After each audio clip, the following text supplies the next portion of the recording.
आज हम लोग कुछ महत्वपूर्ण प्रश्न देखते हैं जीएस का। सभी एग्जाम में पूछे जाने वाले प्रश्न हैं सब। आज टेस्ट पेपर 2 देखते हैं। इसमें लिखा हुआ है लाइसोसोम क्या है। 4 का ऑप्शन दिया हुआ है, देखते हैं क्या है।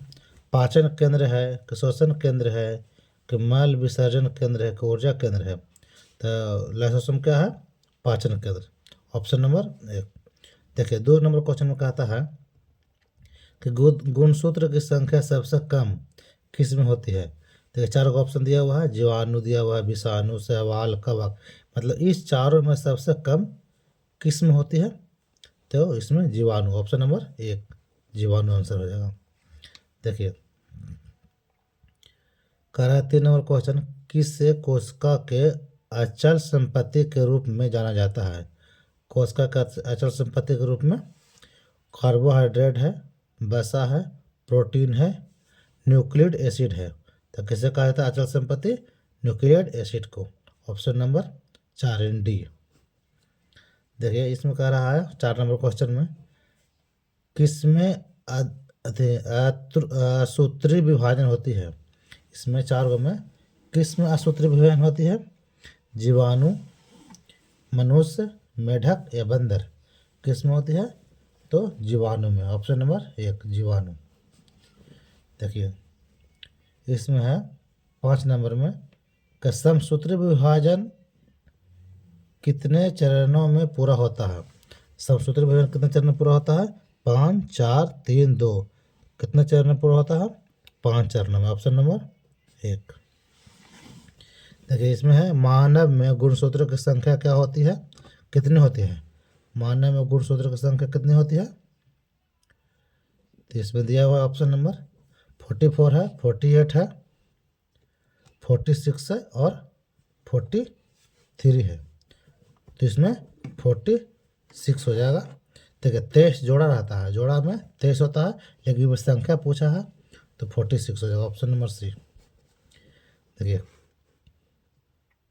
कह रहा है कोशिकीय एवं आणविक जीव विज्ञान केंद्र कहाँ है।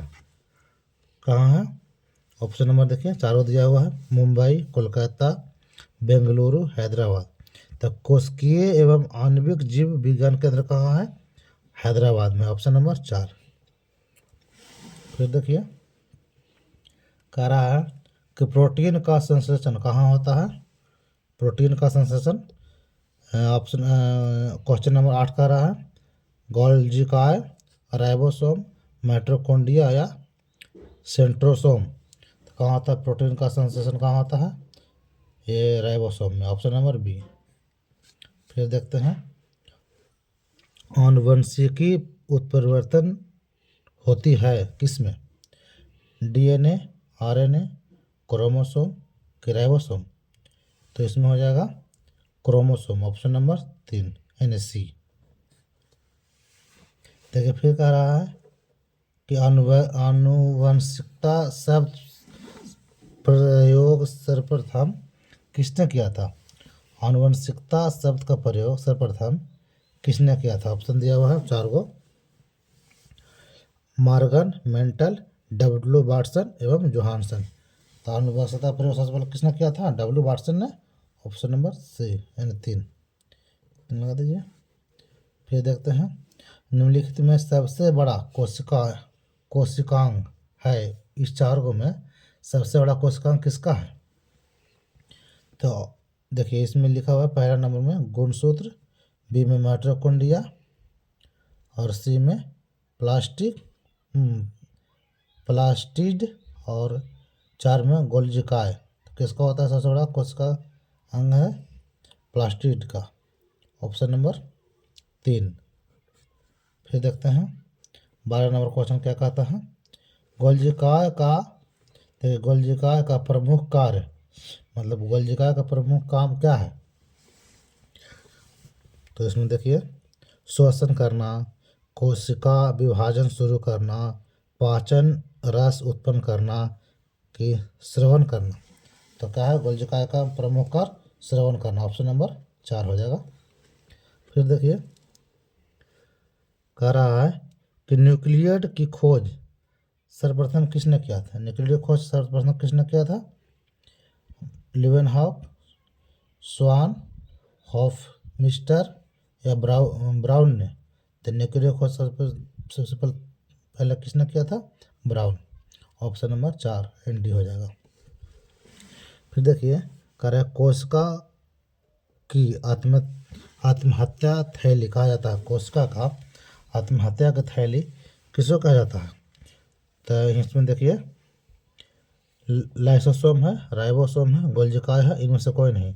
तो कौन हो जाएगा? कोशिका का आत्महत्या की थैली किसको कहते हैं? लाइसोसोम को। Option number 1। फिर देखते हैं, देखिए 15 नंबर क्वेश्चन क्या कहते हैं? कह रहा है कि पत्तियों का हरा रंग प्रदान करता है।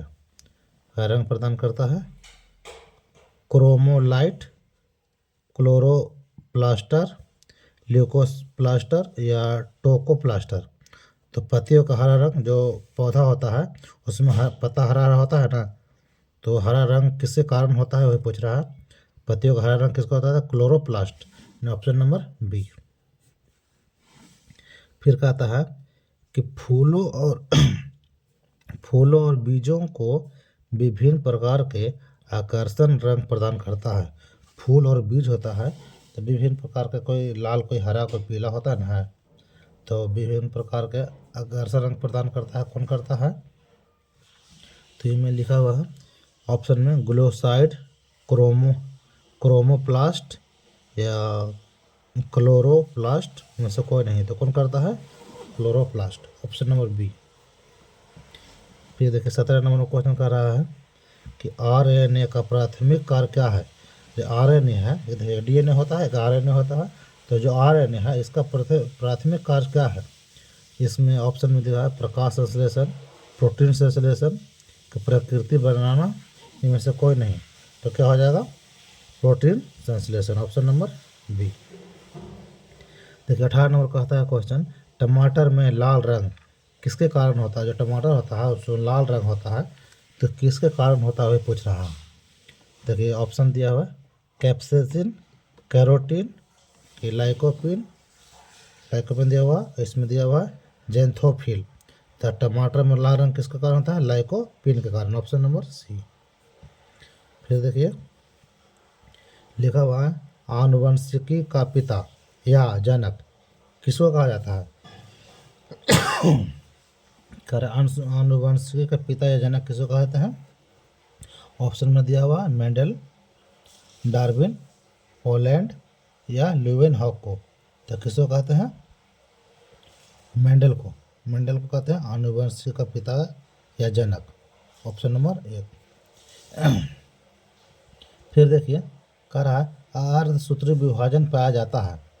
देखिए ऑप्शन दिया हुआ पत्ते में, कि तना में, कि मूलग्राह में, कि तरुण पुष्प कलियां में। मतलब पुष्प कलियां पाया जाता है कि पत्ता में पाया जाता है पूछ रहा है। तो ऑप्शन नंबर हो जाएगा तरुण पुष्प कलियां में अर्धसूत्री विभाजन। Option number 4। फिर देखिए कह रहा है कि समसूत्री विभाजन कहाँ होता है? समसूत्री विभाजन, ये तो अर्धसूत्री हो गया, ये पूछा समसूत्री विभाजन तो हो जाएगा। देखिए इसमें कायिक कोशिका में, लैंगिक कोशिका में, कि जीवाणुओं में, कि उपरोक्त सभी में। तो किसमें पाया जाता है?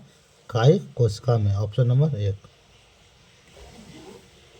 कह रहा है कि पुरुष जीन संगठन होता है पुरुष में, महिलाओं ने कह रहा है पुरुष में पूछ रहा है। तो पुरुष में क्या होता है? एक्स होता है, कि एक्स वाई होता है, कि क्या होता है? एक्स होता है कि वाई होता है? तो पुरुष में क्या होता है? एक्स और वाई होता है, दो को होता है। देखिए ऑप्शन नंबर बी। फिर देखिए कहता है क्वेश्चन कि विकास का सिद्धांत को प्रतिपादन किसने किया था? विकास का सिद्धांत का प्रतिपादन किया था किसने? लुई पास्चर ने किया था, अरस्तू ने किया था, कि ग्रेगर मेंडल ने किया था, कि चार्ल्स डार्विन ने किया था? तो किसने किया था विकास का सिद्धांत प्रतिपादन किसने दिया था? Charles Darwin. Option number D.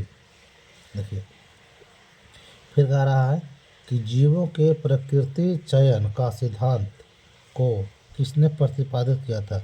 जीवों को प्रकृति चयन का सिद्धांत के प्रतिपादन किस वैज्ञानिक ने किया था? तो कह रहा है कि लेमार्क, डार्विन, कि ह्यूगो डी ब्रिज और मेंडल। तो किसने किया था जीवों का प्रतिपादन? डार्विन ने। Option number B. फिर देखिए कह रहा है कि मनुष्य में किस प्रकार के गुणसूत्र से लिंग निर्धारण होता है? तो मनुष्य में किस प्रकार के गुणसूत्र से लिंग निर्धारण कैसे होता है? तो पिता क्रोमोसोम से होता है। पिता के क्रोमोसोम से। पिता में क्या पाया जाता है लड़का में? एक्स और वाई। तो कौन है हो जाएगा ऑप्शन एक्स और वाई। देखिए ऑप्शन नंबर 1। फिर कहता है उत्परिवर्तन का सिद्धांत किसने दिया था? उत्परिवर्तन का सिद्धांत किसने दिया था पूछ रहा है। देखिए उत्परिवर्तन का सिद्धांत किसने था? माल्थस ने दिया था, लेमार्क ने, हुगो डी ब्रिज ने, कि हेक्सोल ने? तो किसने दिया था? हुगो डी ब्रिज ने। Option number 3। फिर आगे देखते हैं। देखिए 27 नंबर क्वेश्चन कहता है कि हल्दी में पीला रंग किसके कारण होता है? हल्दी में पीला रंग किसके कारण होता है?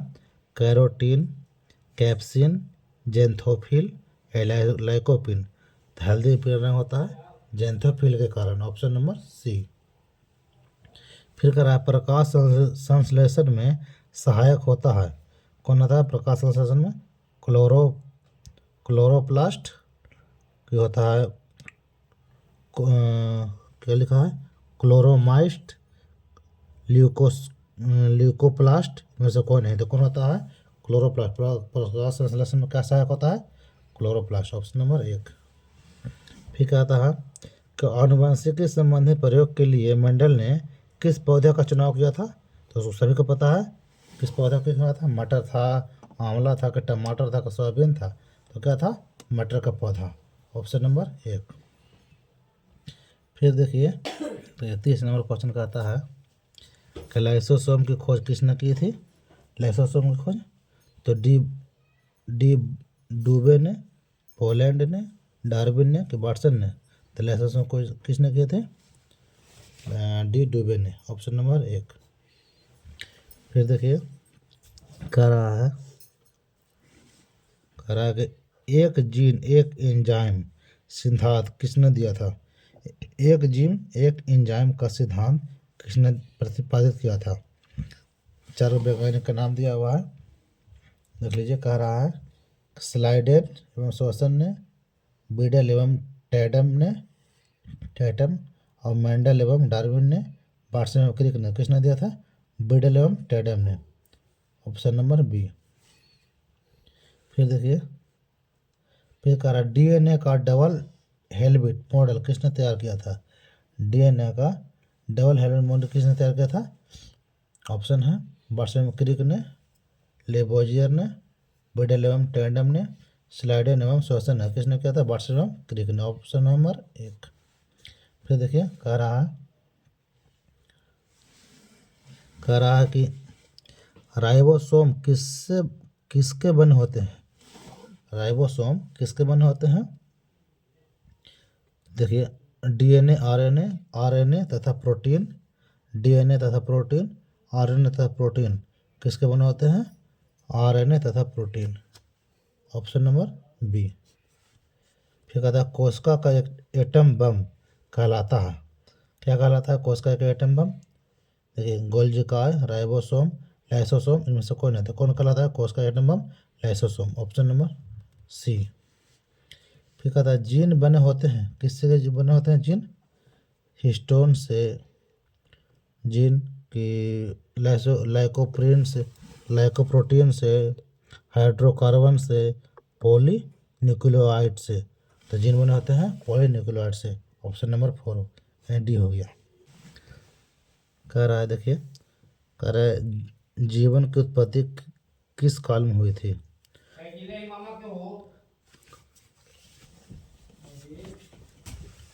तो ये होता है मेंजोइक काल,